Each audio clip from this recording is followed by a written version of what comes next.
Hello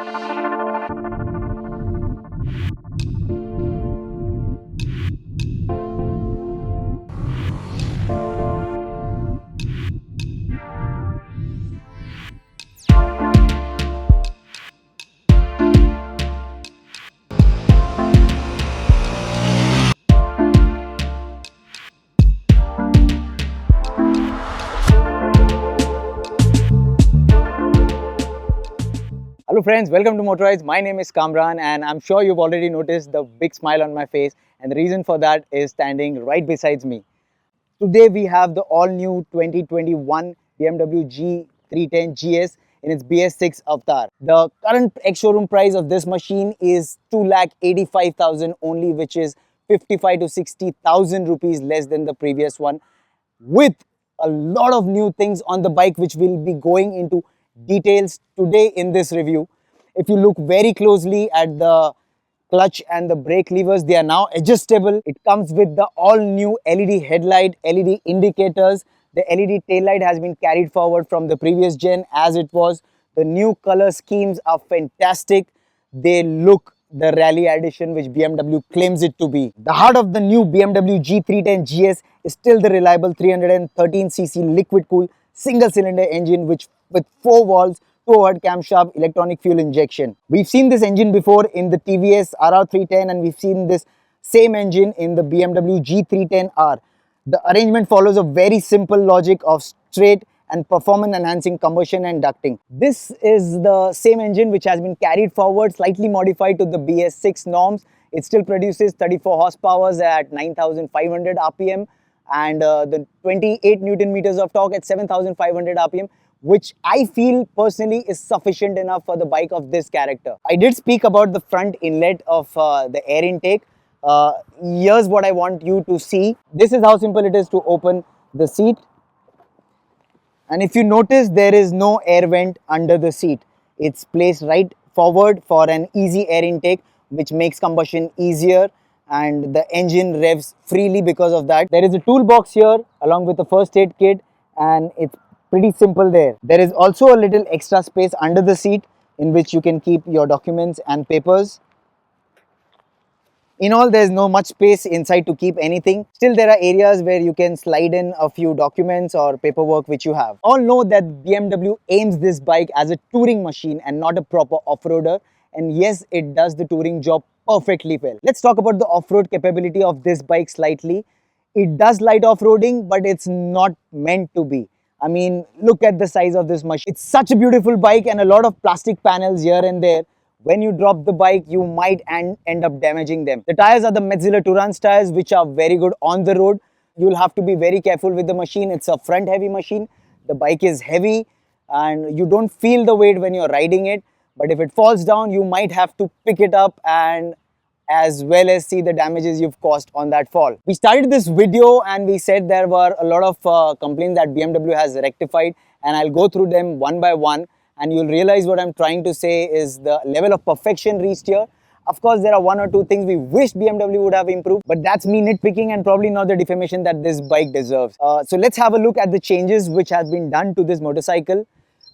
Starting with the LED headlights, the LED indicators. All the bulb units have been replaced to LEDs. Both the levers now are adjustable and you can see there are 4 different setups of adjustment on the lever. The difference between the first and the last position is up to 6 mm, which is decent enough. If you have slightly smaller hands or bigger hands, you will be able to accommodate the levers perfectly.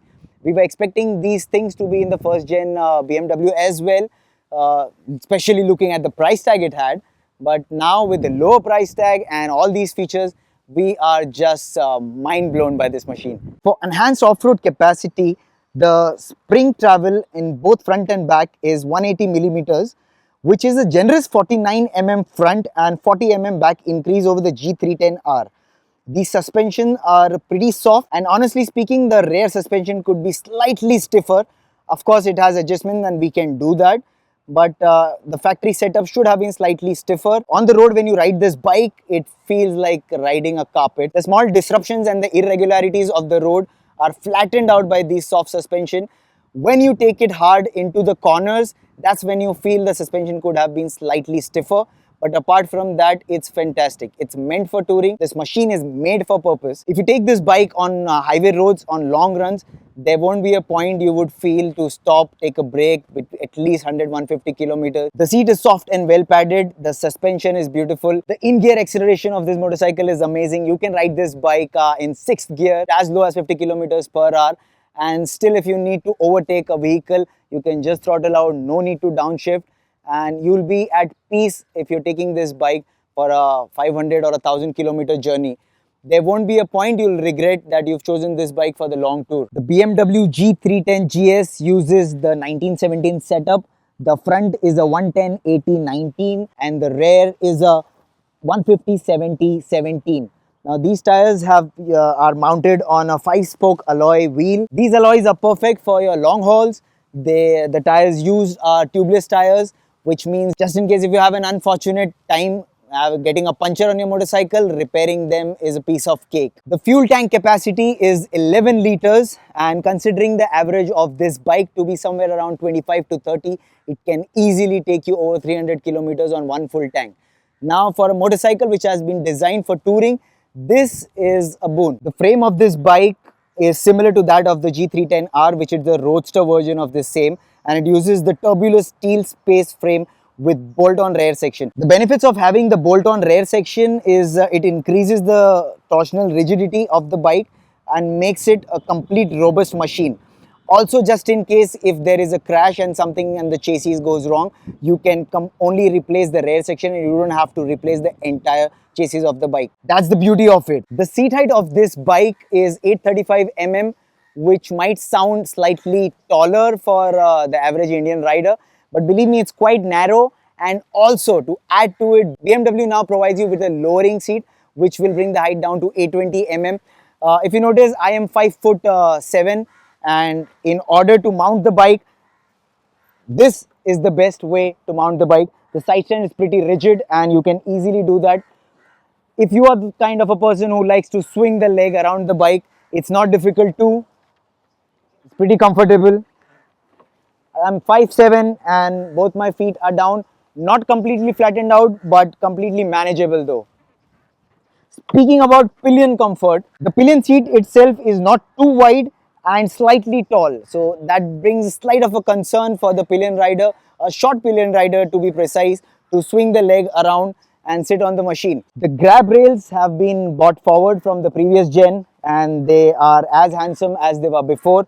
It's got enough space to mount your luggage box here, and as well as works as the grab rail. We've been riding this bike all through the day. We've taken it through long hauls on the tarmac. We've also done some off-roading today, and honestly speaking, we face no problems whatsoever when it comes to engine heating issues. The radiator fan kicks in perfectly well timed, the engine doesn't heat up, and even if you are wearing slippers, which definitely are not allowed as per the new Indian laws, we are wearing boots, and within that and within our riding pants, there was no heating issues whatsoever that we faced. We've talked enough positive about this bike. There are a few things we really wished BMW could have improved.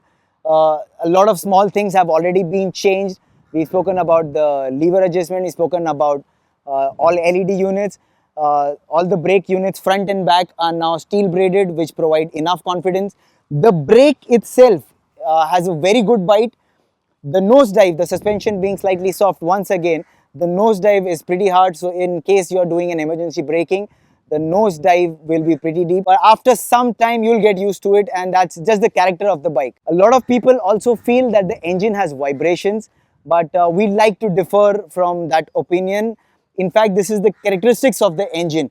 It's a grunty engine, it's a talky engine, and if you listen to the exhaust note as well, you'll realize that it's the engine sound which people misinterpret as vibrations. There are vibrations upward of 7,500 RPM, but that's the range a touring machine usually doesn't go to. So in our opinion, this bike is almost vibration free at lower RPMs, and you'll have a great time touring on this machine.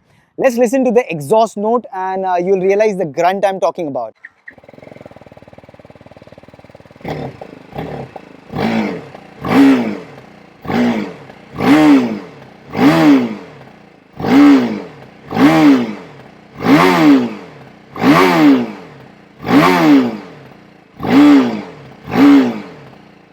We've spoken enough about all the things we loved in this machine, but there are a few we wished could have been improved, and it starts from the display. A bike which looks this beautiful, has the character of the big GS, and comes with a display which is bare bone, though it packs enough information. It packs speed, it packs RPM, the distance to empty, time, trip meters. Everything you need is there. We wish it had the TFT screen and some Bluetooth connectivity for the rider to change settings on the go. One thing we did not like about this bike is the removal of the ABS switch. Though the G310 GS is not meant to be ridden hardcore off-roading, but even on those light terrains, when the road gets mucky, slushy, dirty with gravels, you wish you could lock your rear and take that fast, quick turn. The red just doesn't allow you to do that. The ABS kicks in pretty sharp, pretty fast. It's a dual channel ABS, both front and back, and none of them is switchable. If you notice the switch gear, the new switch gear does not have the ABS button. That means you cannot switch off or switch on the ABS. It is always on, and that's something which we did not like at all. So that makes two things. One is the display, the other is the ABS. The bike misses out on one feature, which is traction control. Honestly speaking, in our opinion, that's not something you would need for a touring motorcycle. But we wish it had the traction control as well as it was switchable, unlike the ABS, which is not. There are two more things which I would like to point out, but that's kind of nitpicking, though I wish it had this. The self-start here is not a one-click self-start. That means you'll have to keep it pressed to switch on the bike. Though this is not a deal breaker, but the competition has it. We wish even the BMW had it. There's one more thing which I'd like to point out is the size of the footrest. If you notice, the front footrest is pretty small. I mean, it's serrated. You can remove these rubber pegs off it, and it's off-road ready, but it's still pretty small. For the bike of this size, I'm sure the riders are going to want to replace this to make it slightly bigger. This crash guard doesn't come stock, though it's available at BMW showrooms, and you can get it fitted. There was some reservations in the international market regarding the quality of the bike made in India. BMW's German technology along with TVS Japanese manufacturing model, the tolerance and accuracy with both teams' involvement has been to the level of perfection. The vehicle assembly is also carried out into a dedicated section of the factory reserved exclusively from BMW Motorrad, and every single bike that leaves the factory goes through a rigorous testing process, which means BMW tries to make sure that every single unit that comes out into the hands of its customer is perfect to the core. To add to the quality confidence what the manufacturer has on its bike, BMW offers here a 3-year unlimited kilometers warranty, which means for 3 years you have to worry about nothing with the engine, and it will run smooth as butter so long as you get it serviced on regular intervals, which again are very long. You can get an extended warranty for 2 more years, which will make the entire warranty period up to 5 years.